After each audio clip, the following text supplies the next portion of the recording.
So The Walking Dead finally has its third series, the second official spin-off series, having a completed pilot script. We're going to talk today about the potential problems with this series, but before we do get into that, my name is Elroy. This is my world. If you haven't considered this by now, subscribe down below, click that notification bell to be informed of whenever I say anything about anything, pretty much.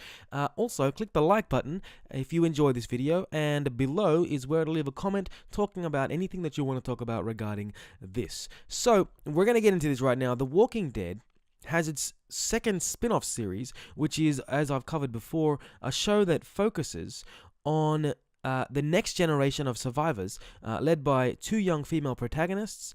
And according to Josh Sapan, the CEO of AMC, he thinks that the third series is a perfect gateway to advance the narrative of this universe in ways that are multi-generational, fresh, and unexpected. Now, I definitely agree with that. I think that this series has the potential to skyrocket and just to keep going. You could expand it into so many different people's stories, so many different lives, so many different places. They don't just have to focus on the Rick Grimes crew, which is now Rick Less, but there's so much that you could talk about in this show. But the thing that I have the biggest gripe with, and I think that it's kind of scary to be fair with you, for me, is continuity. Now, everybody knows whenever people make sequels to films, make sequels to series, make just whole lots of different things, and they have either unanswered questions or they change continuity, and then they think that their fans, hardcore fans, won't notice this. That's the biggest potential problem that I see for this, right?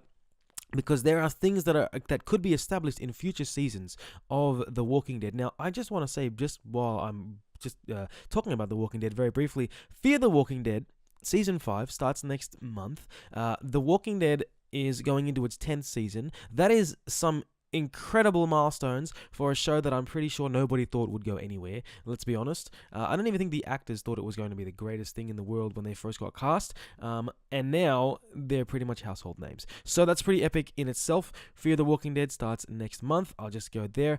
But let's get back to the topic at hand. Continuity is the biggest issue that I think we're going to have with this show. Let's say, for instance, this is where I have a problem. They release, let's say they get into, say, the third season of this third series of The Walking Dead. Let's say potentially they could get there.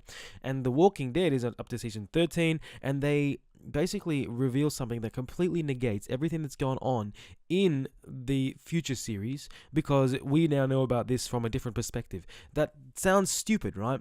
It doesn't make sense. Let's say, for instance, we found out that everybody is not infected in this future series, but all of a sudden that negates the idea that everybody is infected in the... Well, from the first season, we basically knew, from the second season, really, we knew that everybody's infected. So let's say they change that little piece of continuity. Hardcore fans would see that and be like, this is ridiculous. You can't change that sort of stuff. So I really do hope that this show is really concrete in its continuity, and the way that they do this. The other potential problem that I see happening is weak characters. These are the only two things that I have a big problem with. Weak characters will make the show weak in itself. Now, we know that The Walking Dead, because of Robert Kirkman, he wrote 15 years. For 15 years, he's made some seriously strong characters, and some seriously good storylines have been going on. That in itself is incredible, right? The Walking Dead TV show has taken these strong characters, created other strong characters, i.e. Daryl, and just kept them in the show, turned characters that were weak, like Carol, into someone who is incredibly strong in the show. That, in itself, again, amazing, right?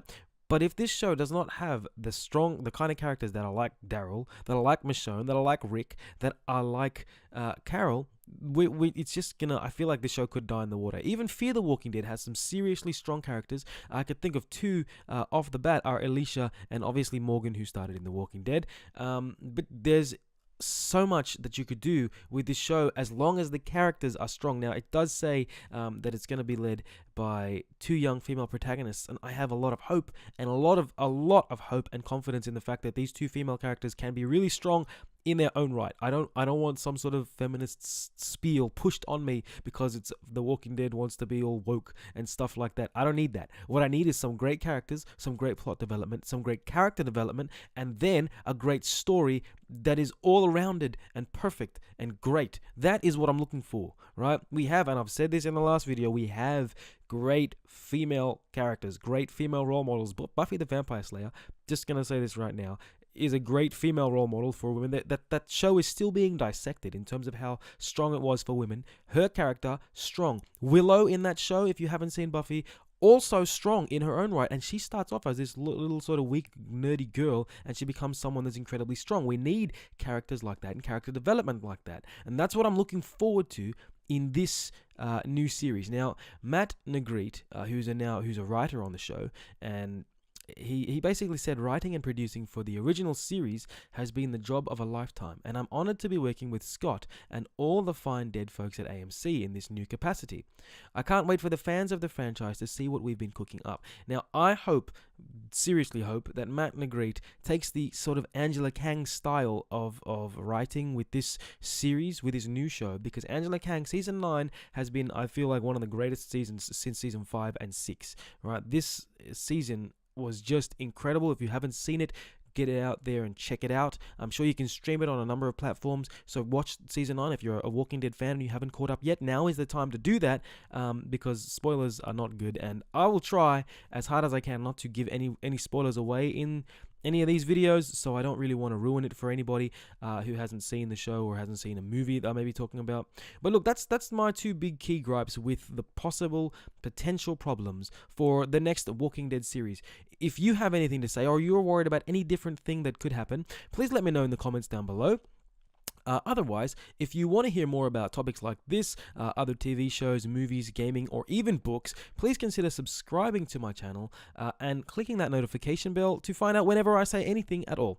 My name again, guys, is Elroy. This is my world. It has been great to speak with you. Until next time, bye.